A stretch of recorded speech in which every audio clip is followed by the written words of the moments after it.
Hello friends, welcome to Krishna Tutorial Hall and Institute for Mathematics. Learn easy methods to solve mathematical problems. मैं मुकेश आज आप लोगों के लिए रीजनिंग का क्लास लेकर आया हूं और रीजनिंग हम लोग सबसे पहला क्लास पढ़ेंगे वर्बल रीजनिंग में कोडिंग और डिकोडिंग। आज से क्लास जो है फ्रेंड्स वो बेसिक क्लासेस है और आज मैं आपको बहुत ही अच्छी तरह से मैं समझाऊंगा कि कोडिंग डिकोडिंग का जो सवाल है उसे आप किस तरह से सॉल्व कर सकते हैं। तो आप वीडियो के अंतिम तक बने रहिए, तभी आज से क्लास का सबसे आसान जो तरीका होता है कोडिंग डिकोडिंग सवाल को सॉल्व करने का उसे आप सीख पाएंगे और समझ भी पाएंगे। आज से क्लास शुरू करने से पहले एक बात बताना चाहता हूँ, अगर आप चैनल पर नए हैं, पहली बार मेरे वीडियो को देख रहे हैं तो चैनल को सब्सक्राइब कर लीजिए और बेल आइकन को प्रेस कर दीजिए ताकि आपको मेरी रेगुलर आने वाली वीडियो का नोटिफिकेशन मिलता रहे। और मेरी क्लास अगर आपको अच्छा लगता है तो लाइक करना मत भूलिएगा। चलिए शुरू करते हैं आज का क्लास। सबसे पहली बात फ्रेंड्स हम लोग जानेंगे कोडिंग डिकोडिंग होता क्या है। देखिए फ्रेंड्स, एक सीधी भाषा में अगर समझें तो कोडिंग और डिकोडिंग का मतलब होता है सिर्फ ये दो ही व्यक्ति जान सकते हैं। इसमें क्या होता है कि किसी गुप्त सूचनाओं को भेजा जाता है डिकोड करके। जैसे कहने का मतलब किसी का नाम संतोष है तो उसे हम कुछ ऐसे ढंग से भेजते हैं जिसे सिर्फ जहां हम भेज रहे हैं उसी को पता है, यानी इसमें गुप्त सूचनाओं को भेजा जाता है। और सूचनाओं को जो है या तो अक्षर में हो सकता है या शब्द हो सकता है या फिर कोई अंक हो सकता है जिसमें उसे कोड करके भेजा जाता है। यानी कोड का मतलब क्या हुआ कि उसे अन्य लोग नहीं समझ सकता है, यानी जो भेज रहा है और जिसके पास भेजा जा रहा है ये दोनों ही व्यक्ति उसका अर्थ जानता है। दूसरी बात ये होता है कि कोडिंग जो शब्द क्या होता है, उस कोडिंग में जो शब्द दिखता है वास्तव में उसका वह अर्थ नहीं होता है, वह वास्तविक अर्थ को प्रदर्शित नहीं करता है। यानी कोडिंग डिकोडिंग का मतलब क्या हो कि जब हम किसी बात को, किसी शब्द को या किसी भी तथ्य को, जो जानकारी हमें अपने जहां हम भेज रहे हैं, जो गुप्त सूचना है, वो जो डिकोड करेगा उसे ही पता है कि उसका अर्थ क्या होता है। और इसका एक नियम होता है, जिस नियम पर कोई भी शब्द को कोडिंग किया जाता है। आपसे जो सवाल पूछा जाता है वो क्या होता है कि एक शब्द को हम कोडिंग कर दिए और फिर से बोलता है कि दूसरा शब्द को कैसे कोड किया जाता है। जैसे अगर मान लीजिए कि हम बोलते हैं संतोष का कोडिंग इस प्रकार से अगर हम किया जाता है, यह है संतोष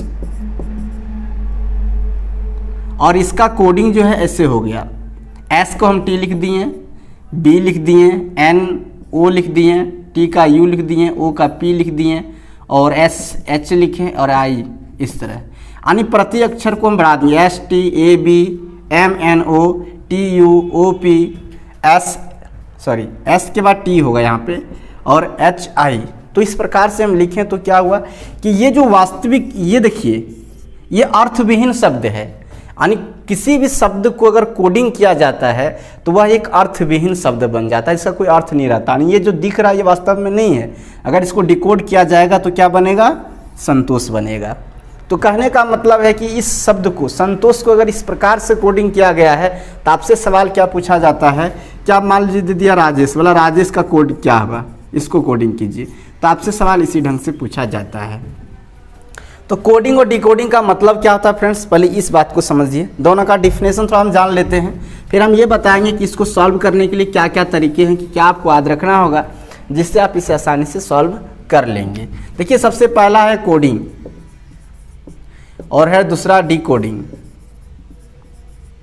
कोडिंग का मतलब क्या है फ्रेंड्स, अभी आपको समझाएं कि किसी भी सही अर्थ को हम किसी अन्य अर्थ में, यानी किसी अर्थविहीन ऐसे शब्द में हम कोड कर दिए हैं जिसे अगर कोई देख भी ले तो उसका अर्थ वह समझ नहीं पाएगा। और कोडिंग का, डिकोडिंग का मतलब क्या हुआ कि जिसमें वह कोड किया गया उसको तोड़ करके हम फिर से उसका सही अर्थ जान लेंगे, उसका मतलब क्या हुआ, डिकोडिंग हुआ। अगर आप डिफिनेशन इसका देखना चाहते हैं तो डिफिनेशन देखिए क्या है। डिफिनेशन कहता है कि किसी अर्थपूर्ण शब्द को एक अर्थविहीन, एक विशेष नियम के अनुसार, किसी अर्थपूर्ण शब्द को एक विशेष नियम के अनुसार अर्थविहीन शब्द या फिर अंक या अक्षर युग में हम परिवर्तन करने की जो विधि होती है उसको हम लोग क्या कहते हैं, कोडिंग कहते हैं। और डिकोडिंग क्या होता है कि किसी भी अर्थविहीन शब्द को या अक्षर युग्म को या फिर हम कह सकते हैं किसी अंक को हम तोड़कर जब उसका एक अर्थपूर्ण शब्द बनाते हैं तो उसे हम लोग क्या कहते हैं, डिकोडिंग कहते हैं। तो ये हुआ फ्रेंड्स कोडिंग और डिकोडिंग। कुछ एग्जांपल्स भी आप देख लीजिए, है ना। अब देखिए इसका सवाल आप सॉल्व कैसे करेंगे। अगर आपसे सॉल्व करने के लिए दिया जाए एग्जाम में तो आप इसे कैसे सॉल्व करेंगे, कोडिंग और डिकोडिंग का सवाल। अब देखिए कोडिंग और डिकोडिंग का जो सवाल है फ्रेंड्स, उसको सॉल्व करने के लिए आपको सबसे पहली बात है कि अंग्रेजी के जो लेटर्स होते हैं जैसे ABCDEFGHIJKLMNOPQRSTUVWXYZ, ये सारे शब्द को जो है फ्रेंड्स आपको क्या करना होगा, आपको इसका अंक याद रखना, क्रमांकिक अंक। क्रमांकिक अंक कहने का मतलब क्या होता है, जैसे कि ए कहाँ पर है तो 1 2 3 4 5 6 7 8 9 10 11 12 13 14 15 16 17 18 19 20 21 22 23 24 25 और 26। यानी सबसे पहला जो नियम है इसको बनाने का, कोडिंग डिकोडिंग सवाल को सॉल्व करने को, सबसे जो प्रमुख चीज़ बातें हैं वो क्या है कि अंग्रेजी के जितने भी लेटर्स हैं, यानी ए से लेकर जेड तक जितने भी अक्षर हैं उस सारे अक्षर का आपको क्रमांकिक रूप से याद रखना पड़ेगा, क्रम रूप से उसका मान याद रखना पड़ेगा कि ए का मान क्या होता है, बी का मान क्या होता है। लेकिन याद रखिएगा, आपको जिधर से पूछा जाए, इसका व्यवस्था है 2 प्रकार से होता है। अगर इससे पूछा जाए कि इसका अगर स्थान में पूछता है, जैसे कहने का मतलब क्रम व्यवस्था 2 तरह से होता है, अक्षरों का वृत्तीय क्रम व्यवस्था और एक होता है रेखिक क्रम व्यवस्था। तो रेखिक क्रम व्यवस्था अगर पूछा जाएगा तो अगर पूछा जाता है कि बाएं से दाएं, क्या पूछा जाए फ्रेंड्स, याद रखिएगा कि अक्षरों का अगर क्रमिक व्यवस्था जो है वो रेखिक है, अवृत्तीय है। पहली बात समझ गए होंगे आप लोग कि सबसे पहली बात क्या है कि आपको ए से जेड तक आपको क्रमिक रूप से याद रखना पड़ेगा। इसके बाद अगर इसका अगर ट्रिक से भी याद रखना चाहते हैं तो आप ऐसा ट्रिक अपना सकते हैं, जैसे ई का मान 5 होता है, जी का 10, ओ का 15 और टी का होता है 20 और वाई का होता है 25। तो आप इस तरह से याद रख सकते हैं इसको, ईजीओटी से याद रखेंगे तो क्या होगा 5 10 15 20 और 25। तो ये हो गया आपका क्या 5 10 15 20 और 25। तो इससे आप याद रख लिए क्या, ईजीओटी से आपको याद रख गया बीच बीच का। आप देखिए इससे पहले 4 है, इसके बाद भी 4 है, फिर 10 है, फिर 4-5 अक्षरों का गैपिंग है। तो यहाँ से आप इस तरह से आप क्रमिक रूप से याद रख सकते हैं। लेकिन फ्रेंड्स इसको सबसे आसान तरीका अगर याद करने का है तो वो है कोडिंग डिकोडिंग सवाल को निरंतर बनाते रहना, निरंतर अभ्यास करते रहना। अब बनाते बनाते क्या होगा, आपको ये सारे क्रमिक जो अंक है अक्षरों का ये सब आपको याद हो जाएगा। वीडियो तो फ्रेंड्स आप इस तरह से इसको याद रख सकते हैं। क्या बताएं आपको कि निरंतर अभ्यास से आप याद रख सकते हैं। अब देखिए अक्षरों का क्रम व्यवस्था 2 प्रकार से होता है, रेखिक और वृत्तीय। सबसे पहले रेखिक जानिए। रेखिक क्रम व्यवस्था अगर अक्षरों का दिया रेत कहेगा ये 2 तरह से होगा। कितने तरह से होगा देखिए, एक होगा बाएं से दाएं, बाएं से दाएं, बाएं से दाएं अगर अक्षरों का क्रम व्यवस्था है फ्रेंड्स तो यही होगा, ए से लेकर जेड तक, यानी सब इधर जाएगा, ए से लेकर जेड तक जाएगा। यानी ऐसी स्थिति में ए का मान 1 ही रहेगा। लेकिन अगर क्रम व्यवस्था ऐसा है कि दाएं से बाएं है, दाएं से बाएं है, तो ऐसी स्थिति में ए का मान जो है फ्रेंड्स वो क्या होगा, ए का मान जो आपका है वो 1 नहीं रहेगा। ऐसी स्थिति में ए का मान क्या होगा आपका 26 होगा और जेड का मान 1 होगा। ना आपको इधर आना है 2, इधर आएगा 3 4, इसी तरह से आपको 5 6 7 है ना, और ये क्या होगा 26 होगा। तो बहुत बार इस तरह से मिस्टेक होता है क्वेश्चन पढ़ने में। तो आप क्वेश्चन ध्यान से पढ़ेंगे और देखेंगे कि क्या कह रहा है, कि उसमें कभी कभी बोलता है कि दाएं से बाएं जब ले रहे हैं तो जेड का मान लिखा भी रहेगा कि जेड क्रमिक मान 1 होगा, है ना। नहीं तो फिर भी आप याद रखिए कि जब उल्टा हम ले गिनेंगे तो किधर से 1 लेंगे, इधर से लेंगे, और ऐसी स्थिति में मिस्टेक आप ना करेंगे। तो ये हो गया आपका बाएं से दाएं। किस में आपको हम बताएं तो रेखिक अक्षरों का रेखिक क्रम व्यवस्था है ना, सीधी लाइन पर रहेगा तब। तो बाएं से दाएं। अब देखिए इसका वृत्तीय, अब वृत्तीय क्रम व्यवस्था जानिए क्या होता है।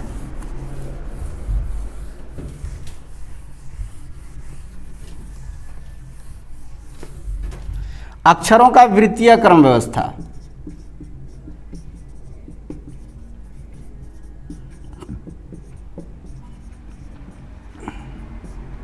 अक्षरों का वृत्तीय क्रम व्यवस्था। इसमें क्या होता है फ्रेंड्स, इसमें दो तरह से होगा, एक होता है दक्षिणावर्त घूर्णन और एक होगा वामावर्त घूर्णन। दक्षिणावर्त और वामावर्त, देखिए इस तरह से एक सर्कल अगर बनाते हैं, वृत्तीय तो वृत्त जैसा होगा ना, वृत्तीय क्रम व्यवस्था बोला मतलब वृत्त, दक्षिणावर्त बोला मतलब किधर से आपको घूमना है, इधर से, है ना। 1 2 3 4 5 6 7 8 9 10 11 12 13 14 15 16 18 19 20 21 22 23 24 25 26, जहाँ जहाँ खाली था फ्रेंड्स हम बिठा दिए। अब देखिए यहाँ अगर ये देते हैं तो आपको किधर से घूमना है, इधर से।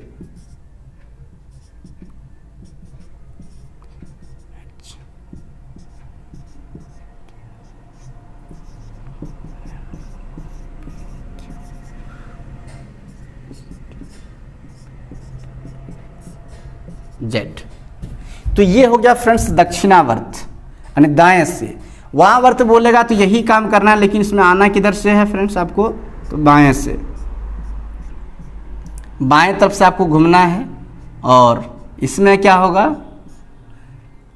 A B C D E F G H I J K L M N O P Q R S T U V W X, थोड़ा सा जगह कहीं दे देते हैं, यहाँ पे U लिखते हैं, यहाँ V W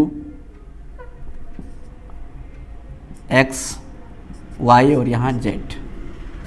तो ये क्या हो गया फ्रेंड्स, वामावर्त। तो आपको दोनों याद रखना है। सबसे पहले अक्षरों का रेखिक क्रम व्यवस्था, जिसमें बाएं से दाएं अगर बोला जाएगा तो A से लेकर Z तक, और अगर दाएं से बाएं बोला तो Z से लेकर A तक।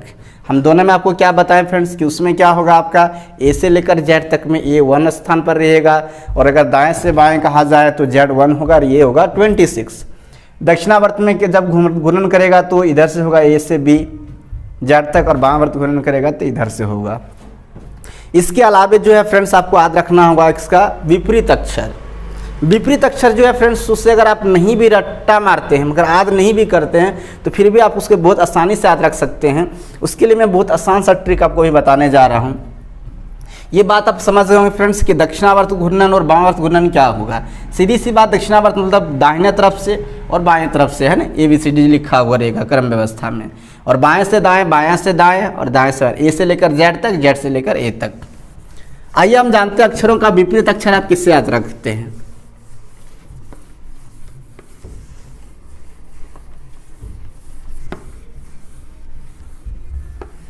देखिए फ्रेंड्स, सबसे पहले लिख के आपको दिखाते हैं, फिर आपको हम इसका फॉर्मूला ये बताएंगे विपरीत अक्षर याद रखने का, कि अक्षरों का विपरीत अक्षर हम याद कैसे रखते हैं। जैसे कहने का मतलब है कि A का विपरीत क्या होगा, तो पहले आप A B C D E F G H I J K L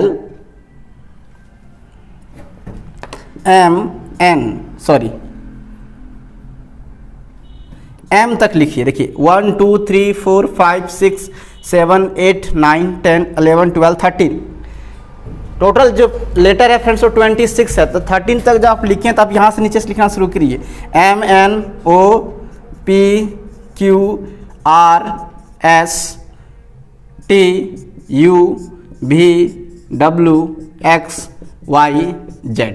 तो इस प्रकार से आप फ्रेंड्स क्या कर लिए, लिख लिए। A का विपरीत अक्षर Z, B का Y, C का X, D का W और E का V। तो इस प्रकार से सबका हमने क्या लिख लिया फ्रेंड्स, क्या है ये विपरीत अक्षर एक दूसरे का, है ना।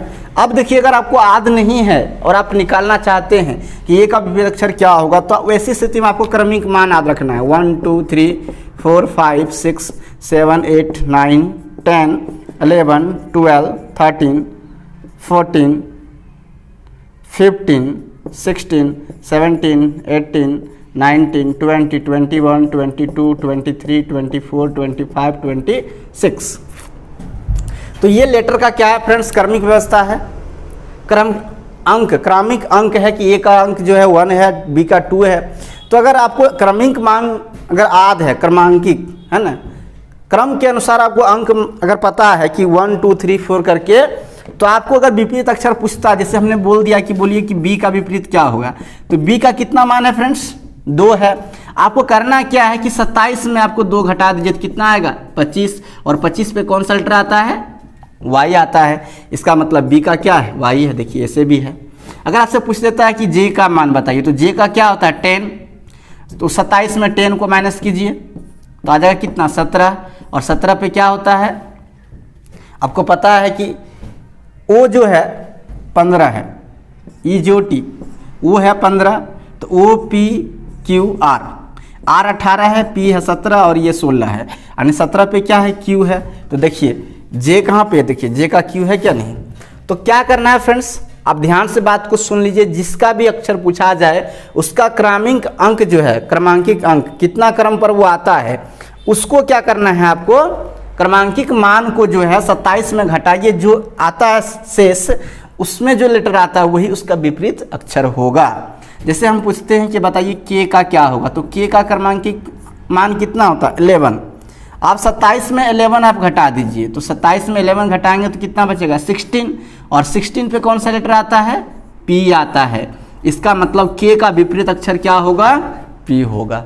तो किसी भी लेटर का अगर विपरीत अक्षर पूछा जाता है a से लेकर z तक, तो आपको क्या करना है 27 में माइनस करना है, और उसके बाद जो शेष बचेगा उस पर जो अंक आता है, सॉरी उस पर जो अक्षर आता है वही अक्षर उसका विपरीत अक्षर होगा। जैसे z का हमसे पूछा जाता है, तो z का क्रमांकिक मान कितना होता है 26, अब 27 में 26 घटाइए तो कितना आता है 1, और 1 में क्या आता है a, इसका मतलब z का जो विपरीत अक्षर है वो क्या है, ये है।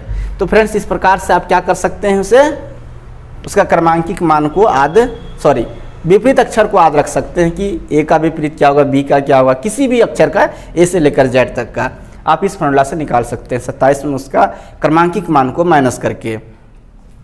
अगर इस फॉर्मूला को आपको लिखना है फ्रेंड्स, तो आप वीडियो को पॉज करके लिख सकते हैं। हम फिर बताते हैं कि कोडिंग डिकोडिंग में कितने प्रकार के सवाल पूछे जाते हैं।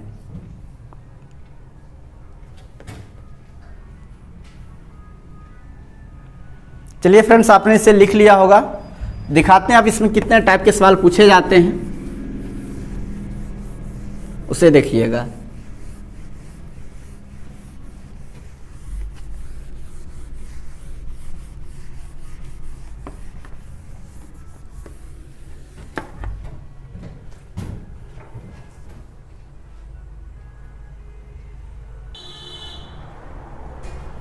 तो देखिए फ्रेंड्स, ये इसमें टाइप से सवाल पूछे जाते हैं। 7 टाइप के सवाल कोडिंग डिकोडिंग चैप्टर में आपको आते हैं, कुछ देखने को एग्जाम से मिलता है इस तरह का।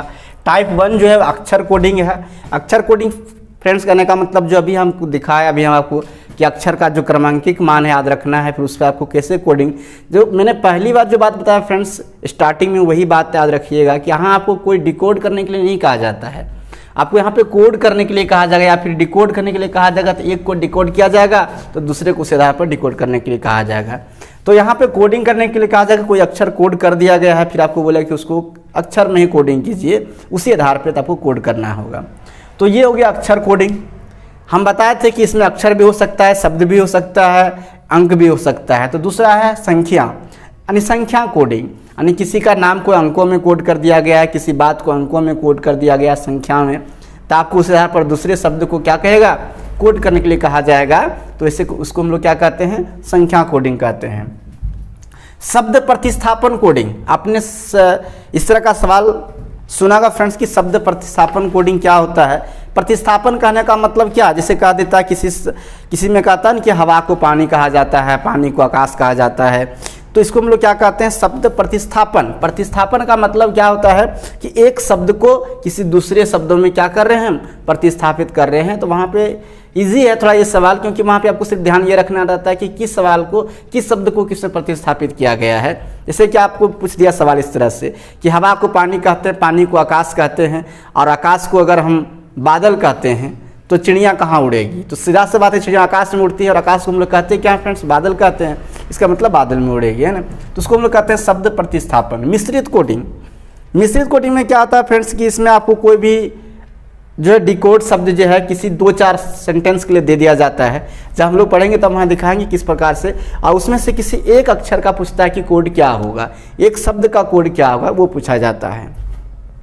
प्रतीक कोडिंग, प्रतीक मतलब क्या होता है फ्रेंड्स, चिन्ह जिसको कहते हैं, साइन भी बोल सकते हैं, जैसे कि हैश हो गया, स्टार हो गया, डॉलर हो गया, इस तरह के जो देखे होंगे इस तरह सवाल, आप इस तरह सवाल लगा हुआ रहता है, तो उसमें से आपको उसी आधार पर दूसरे शब्द को आपको कोड करने के लिए कहा जाता है, उसे प्रतीक कोडिंग कहते हैं। पुनः क्रम व्यवस्था कोडिंग, क्रम व्यवस्था मतलब फ्रेंड्स कि अगर किसी भी सेंटेंस को लिख दिया है और उसमें एक सेंटेंस को कोड किया गया है, जैसे क्रम 1 2 3, जिसमें मान लीजिए एक सेंटेंस में 10 वो शब्द है ना, एक वाक्य में 10 शब्द है और उस शब्द को किस क्रम से कोड किया गया है, आपको दूसरे सेंटेंस को उसी आधार पर क्या करना पड़ेगा, कोड करने के लिए बोलेगा, तो उनको बोलते हैं पुनः क्रम व्यवस्था कोडिंग।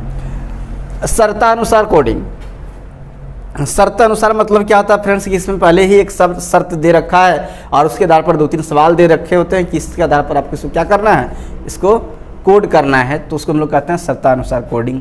तो फ्रेंड्स कोडिंग डिकोडिंग जो चैप्टर है, जो हम लोग क्लास करेंगे पार्ट 2 में जो पढ़ेंगे, इसमें सभी टाइप के बारे में हम लोग पढ़ेंगे। आज हमने बेसिक क्लासेस दिया, सिर्फ इन्फॉर्मेशन दिया, मैंने इसके बारे में बताया कि कोडिंग डिकोडिंग में क्या क्या करना पड़ता है हमें क्वेश्चन सॉल्व करने के लिए। तो आई होप आपने अच्छी तरह से देख लिया होगा, समझ भी लिया होगा। आप ये पूरा सिलेबस लिख लीजिए कि आपको क्या क्या इसमें पढ़ना है। आप इसे स्क्रीनशॉट भी ले सकते हैं फ्रेंड्स, आप वीडियो को पॉज करके आप इसे लिख लीजिए।